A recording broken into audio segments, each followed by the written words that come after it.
Assalamualaikum warahmatullahi wabarakatuh. Alhamdulillah wassalatu wassalamu ala Rasulillah. Pertanyaan pertama, ini tentu saya baca yang lalu-lalu dulu ya. Pekan lalu, ini ada pertanyaan tersisa.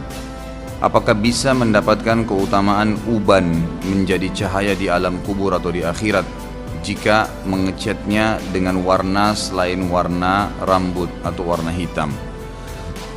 Tentu hadis yang berbunyi dan hadis sahih riwayat Imam Ahmad, siapa yang beruban sementara dia dalam keadaan Islam, maka uban tersebut akan menjadi cahaya yang terang baginya pada hari kiamat. Jadi lafaz hadis ini jelas, uban yang tidak diubah warnanya. Kalau dibiarin saja warna putih, maka itu berarti yang akan mendapatkan fadilah. Kalau dia ubah warnanya menjadi merah atau selain hitam, yang memang dibolehkan dalam sunnah, boleh menggunakan warna henna, ya, warna coklat atau kemerah-merahan, ini masih dibolehkan. Sebagaimana Nabi SAW menyuruh agar Abu Bakar meletakkan henna di janggut dan rambut ayahnya Abi Quhafah. Juga Nabi SAW menyuruh Abdullah bin Umar untuk meletakkan warna coklat kemerah-merahan di janggutnya yang sudah mengeluarkan warna putih, gitu kan? Itu boleh saja dilakukan. Tapi kalau fadilah tadi, Allahu alam secara zahir hadis memang yang dibiarkan dalam keadaan rambutnya putih, ya. Jam berapakah yang dimaksud dengan tidurnya Nabi Daud? Tidur pertengahan, sepertiganya untuk sholat dan seperenamnya untuk tidur lagi. Kalau jamnya, Allahu alam, ya, tepatnya ya.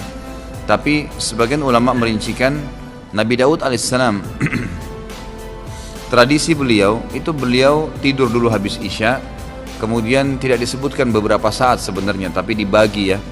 Kalau kita bagi malam itu menjadi 1/6, jadi 6 waktu antara isya sampai subuh, nah itu berarti dibagi 6 saja. Kira-kira berapa jam tuh? Mulai isya misalnya kayak kita sekarang anggap jam 8, 9, ya, 9, 10, 11, 12, kemudian tambah 4 jam setelahnya, gitu kan? Berarti 8 jam kurang lebih, ya, 8 jam.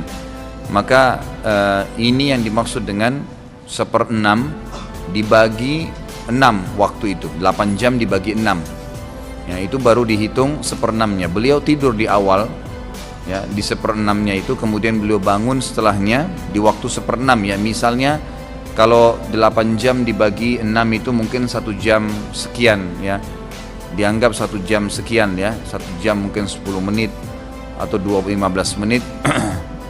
Berarti seperti itulah beliau tidur, lalu beliau bangun, kemudian beliau sholat, habis itu beliau tidur lagi, ya. Jadi beliau itu dalam semalam bisa 3 kali tidur dan 3 kali sholat.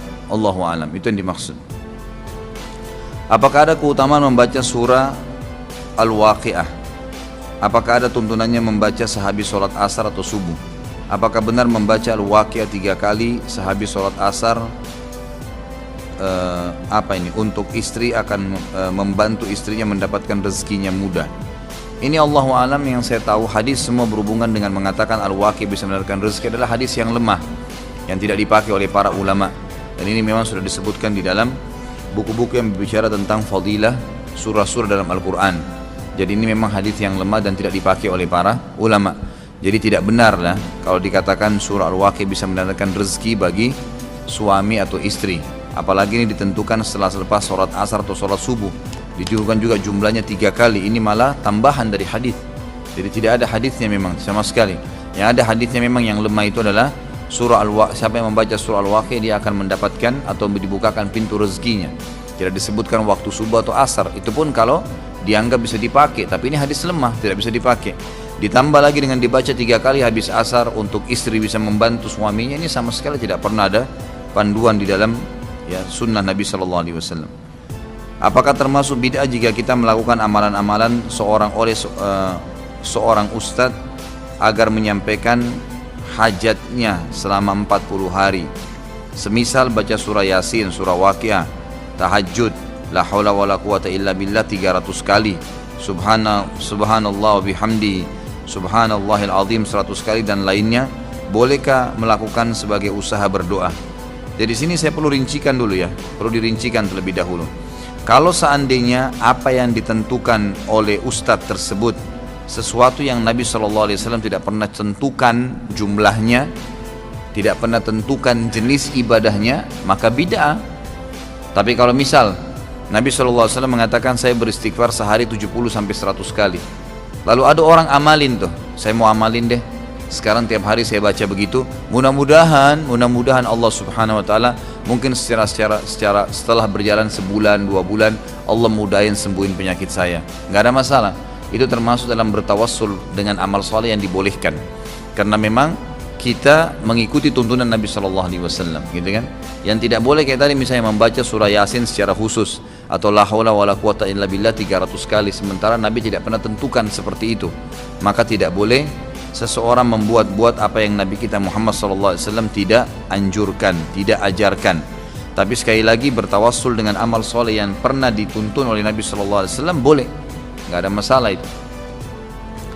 Ustadz, kalau kita sholat tidak menghadap kiblat karena tidak tahu, bagaimana hukumnya?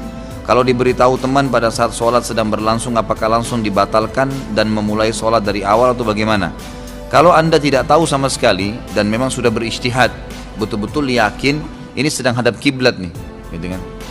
Maka sah saja, tidak ada masalah. Karena memang tidak tahu ya. Kalau dia sudah sampai salam,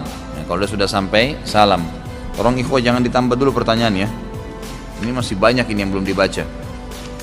Dengarin aja ilmunya, ini cukup insya Allah. Ini lihat nih, Masya Allah. Ini yang belum saya baca yang lalu ini, ya. Belum yang sekarang. Jadi jangan tambah dulu. Jadi kalau seseorang itu menghadap kiblat, tidak menghadap kiblat, dan dia betul-betul berijtihad, dia berusaha, oh memang setahu saya di sini kiblat. Tidak ada orang yang bisa ditanya sama dia, lalu dia Allah Akbar takbir. Sampai selesai salam, sudah selesai salam dia nggak tahu. Ada orang datang, ternyata kiblat dia sholat di situ, kiblatnya ke arah sana, dia salah. Apakah dia harus mengulangi sholatnya? Kata ulama tidak perlu. Tidak perlu, karena dia memang berijtihad awalnya, dia tidak tahu, gitu kan? Dia tidak tahu, maka tidak ada masalah. Dianggap orang yang tidak paham atau lupa, gitu kan? Seperti orang kalau lagi puasa lupa makan. Ya. Kalau pas lagi puasa, ada teman atau kerabat atau pasangan Anda pas lagi makan, Anda tahu dia puasa, jangan tiba-tiba dikagetin ya. Weh kamu gak puasa, kesian nanti keselak. Biarin aja makan, gak apa-apa. Sampai dia selesai hajatnya, jangan hasut, enak bener orang ini sudah makan 2 piring. Gak apa-apa, biarin aja, gitu kan, gak apa-apa. Karena kata Nabi SAW, siapa yang berpuasa lalu dia makan karena dia lupa, dia minum karena dia lupa, maka dia lanjutkan puasanya. Karena sesungguhnya Allah lah yang telah memberikan makan dan minum padanya, gitu kan. Jadi gak usah diingatin, biarin aja, gak ada masalah. Itu kan memang kalau betul-betul dia lupa, kalau dia pura-pura lupa itu urusan dia dengan Allah gitu ya. Jadi nggak ada masalah. Kalau seandainya kita sementara lagi sholat, kemudian tiba-tiba ada orang datang menepuk, mas maaf mas, kiblatnya salah ke kanan dikit, maka bergerak aja, nggak usah berhentiin sholat, bergerak aja ke arah yang dituntun sama dia, kanan dikit, kiri. Bahkan ulama fikih mengatakan boleh orang yang datang mengetahui saudaranya muslim yang lain sedang salah sholatnya, dia meluruskan, menggoyangkan badannya, mengarahkan, pegang pundaknya dua-dua. Tentu ini sesama jenis ya, jangan lawan jenis dipegang pundaknya, nggak boleh. Di luar sholat aja nggak boleh, bagi dalam sholat. Pegang pundaknya, arahkan ke kanan sedikit mas, ini salah, ini mbak harus ke kiri, diberikan syarat, itu tidak masalah. Tapi kalau sudah sampai salam, maka nggak ada masalah. Ini apa ini, kok tes printing begini? Hah? Ini siapa yang kirim ke saya nih? Oh belakangnya. Ada beberapa hal yang ingin saya tanyakan. Pada tahun 2008 saya melaksanakan ibadah haji dari Saudi Arabia karena saya bekerja di kota Riyadh. Pada saat melaksanakan mabit di Mina, rombongan kami tidak mabit di Mina namun di wilayah Aziziyah. Ini kayaknya sudah pernah saya baca ya, yang lalu ya. Saya sudah mengatakan Aziziyah itu tidak masuk wilayah Mina dan harusnya jemaah haji mabit di Mina. Ini sudah saya jawab yang lalu.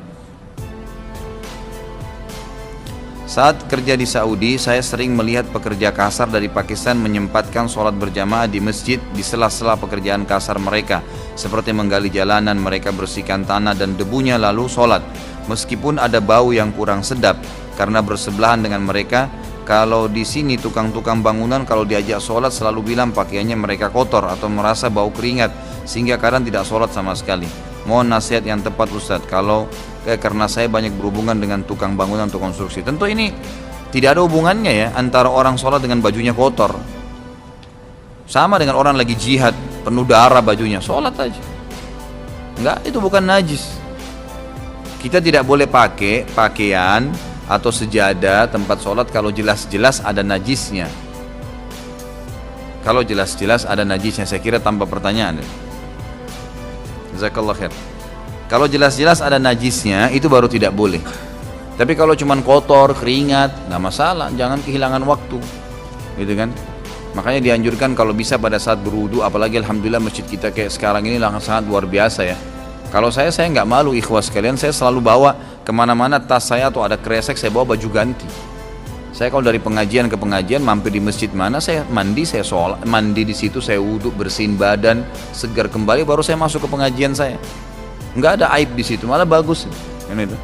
Lalu sering gunakan roll on, sering gunakan pewangi badan, itu sunnah Nabi SAW. Kata Nabi, terutama laki-laki ya. Kata Nabi SAW, dicintakan kepadaku dunia ini karena adanya wanita dan adanya minyak wangi. Makanya aneh kalau ada laki-laki nggak suka minyak wangi itu. Jauh dari sunnah Nabi SAW.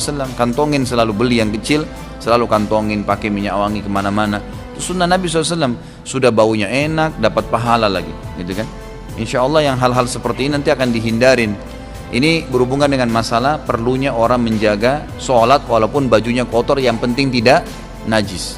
Tidak kelihatan auratnya silahkan dipakai, nggak masalah. Itu bukan alasan, gitu kan? Itu bukan alasan. Kemudian kalau masalah tukang, memang ini semoga Allah berikan hidayah ya. Kita nggak usah bicara tukang. Ini yang bertanya saudaraku, siapa saja di Indonesia ini mau pegawai kantor yang rapi pun AC semua, tetap kalau dia tidak mau sholat dia tidak sholat, gitu kan? Kalau di Saudi memang itu sudah umumnya orang faham, sehingga memang bisa dikatakan jarang, persentasenya kecil sekali orang yang tidak sholat berjamaah itu. Di sana kecil sekali. Memang betul-betul orang yang lemah imannya itu pun dia masih sholat sendirian, dia masih sholat. Dia bukan berarti tinggalin sama sekali, gitu kan? Yang tinggalin sholat itu bisa dihitung jari sebenarnya.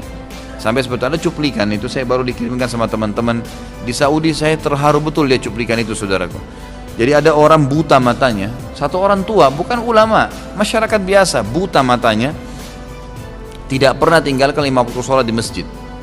Jadi antara rumah dia dengan masjid itu, dia minta satu orang tolong ikatkan tali, ada tiang listrik pas di sebelah pintu masjid.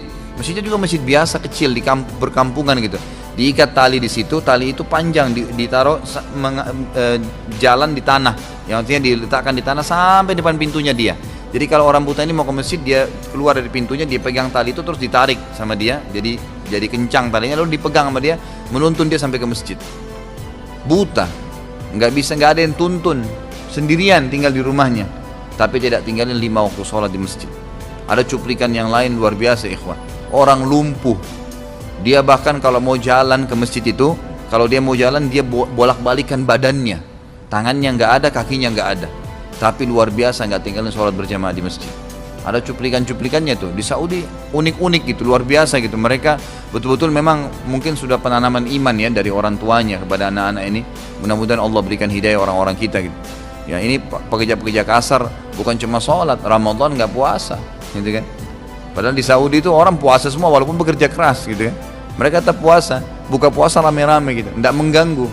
Dan ini memang sudah Nabi SAW, dan itu kan tergantung sugestinya. Kalau kita puasa, kemudian sudah disugesti awalnya negatif, sebentar jam 11 saya haus nggak ya? Saya lapar nggak ya? Ya haus dan lapar benar.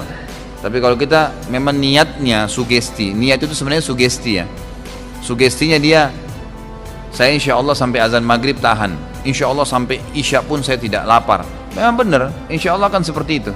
Mungkin buka puasa cuma seteguk air, makan kurma cukup buat dia, habis isya, habis tarawih baru dia makan. Ada orang begitu, nggak ada masalah buat dia. Itu kan, jadi tergantung niatnya.